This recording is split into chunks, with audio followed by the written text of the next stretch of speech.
What's going on, everyone? Welcome back to the show.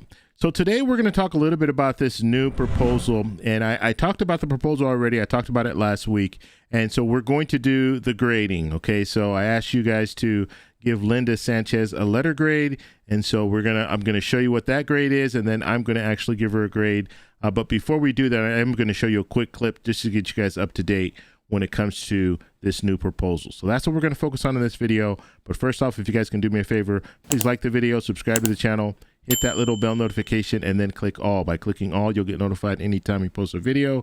We do daily videos, so by clicking the bell notification, clicking all, you should be getting updated every day. Okay, so first off, I'm going to show you a clip from last week, the video that I posted last week. It's just explaining what's going on when it comes to this new proposal. So here we go. Okay, so now let's talk about this new bill. Now, this is a proposal, okay, and this was proposed last month. Now, this hasn't gone anywhere yet, but Linda Sanchez, Representative Sanchez, she has introduced this into a subcommittee. Okay, so looking at the headline here, it says Social Security Update.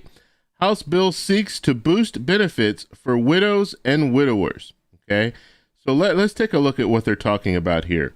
So looking at some of the details, when it comes down to it, this could be up to a 25% increase.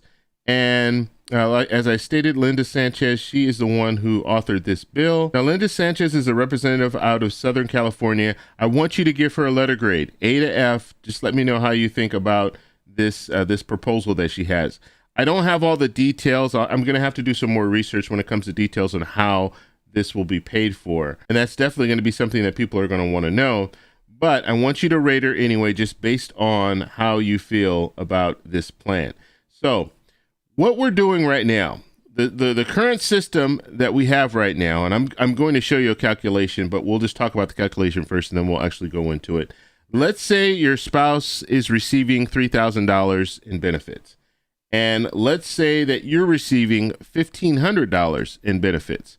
Now, if your spouse passes away, then you have a choice. You can take your $1,500 in Social Security benefits and continue to receive that, or you can take your spouse's benefits of $3,000 a month and start receiving that. The only problem is the total that you guys are getting together is $4,500. So if you're receiving $4,500, and then you have to go down to $3,000, that's a huge drop. So that will be $1,500 that will be cut from your benefits. Now, of course, your spouse is no longer living, so your expenses will change, but they're only going to change slightly because there are a lot of things that you're still going to have to pay when it comes to your electricity and things like that. That's not really going to change because you're going to be using it about the same. The only thing that would really change, a significant change, would probably be food. You probably won't spend as much in food. But nonetheless, $1,500, if that was cut from your budget, that is, you're going to feel that. Okay, you're not going to be living the same type of a lifestyle. So what she wants to do in this proposal is she wants to take both payments, so the $3,000 and the $1,500, and she wants to say you get 75% of that. Okay, so that would be an increase. Instead of you just getting the $3,000, you would get a little bit more. And like I said, we'll do the calculations. And so in some situations, you could see, let's say you're both around $3,000. So you both make around $3,000. Let's say your spouse makes $3,000, you make $2,900. And now you're in a situation where your spouse passes away. You have a choice. You can take one or the other. But before that, you were receiving about $6,000 in benefits. And now you're only going to be receiving about $3,000. So that could be like a 50% hit. And so if you took a 50% hit, that would really, that would drastically change things in your situation. You might have to move out of your home and things like that. Okay, so now let's go ahead and do the calculation. So like I was saying, $3,000, let's say your spouse is receiving $3,000. You are receiving $1,500. And so that's a total of $4,500. Okay, so that's what you receive every month. Now your spouse passes away, and now you're in a situation where you can take one or the other. You can't take both. So if you take one, that would mean you'd be able to take $3,000. Okay, so you're going to see a hit. So $3,000 is what you'd be receiving. Now with this new plan, what she wants to do is she wants to take 75% of this number here. Okay. So because she wants to take 75% of that number, and I've already done the calculation, so that comes to $3,300 $375. Okay, so that would be the new number. And so as you can see, you would see an increase of about $375. And of course, that's not close to $4,500, but it's closer to $4,500 than what you would have received in the past. And $375 goes a long way. That pays bills. That pays some bills. Okay, so in a nutshell, that is what this new proposal is all about. Let me show you. I'm going to go ahead and give her a letter grade. But before we do, I want to kind of look at some of the different areas. So anytime I do these letter grades, I always like to kind of lay it out. So we'll start from the bottom and work our way up. And so is she proposing any type of major cuts? She's not proposing any type of major cuts. And so we can just put no here.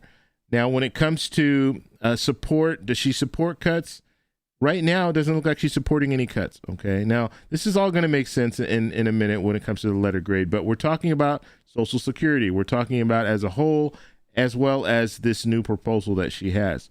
Okay. Does she want to reform and protect Social Security? I would say she does want to reform and protect Social Security. Does she want to expand Social Security? This proposal would be an expansion to Social Security. It might not be everyone included, but it would expand Social Security. So I would say yes in that category. Has she created a bill? Yes, she did create a bill.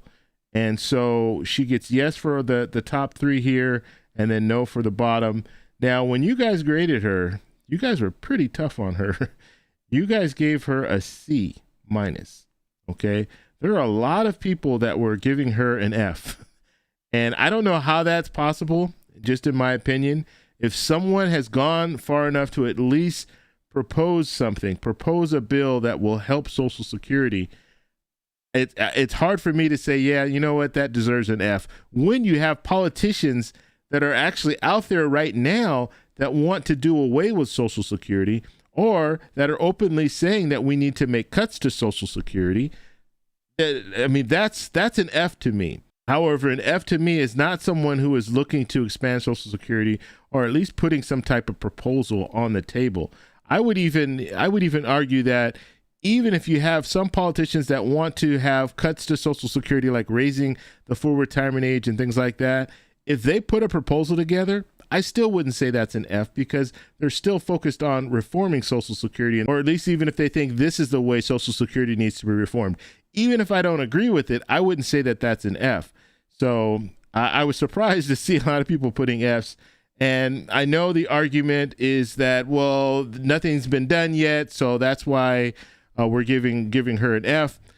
No one person in Congress can get something done. That's just not how it works. You have to have a group of people that come together and vote for a bill. And so at this point, just having a proposal out there, I think, is at least showing that you support an expansion for Social Security, or you support reform for Social Security, because you can't do it on your own.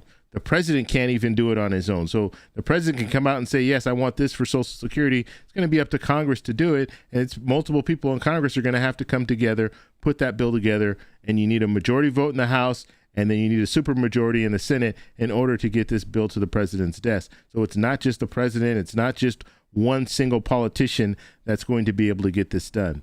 Okay, so just looking at that, you guys gave her overall C minus. And so I would say, because she did have a proposal out there, I would give her a B plus.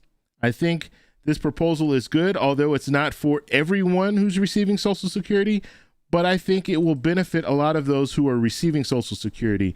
It's a move in the right direction, in my opinion. And so because she has the proposal out there, and because I definitely feel that this can help keep a lot of people out of poverty, I would give her a B plus overall. So I want to know what you guys think about this whole situation when it comes to this new proposal. So let me know in the comments below. If you like this video, please give me a thumbs up. Please subscribe for more, and I'll talk to you in the next one. Bye.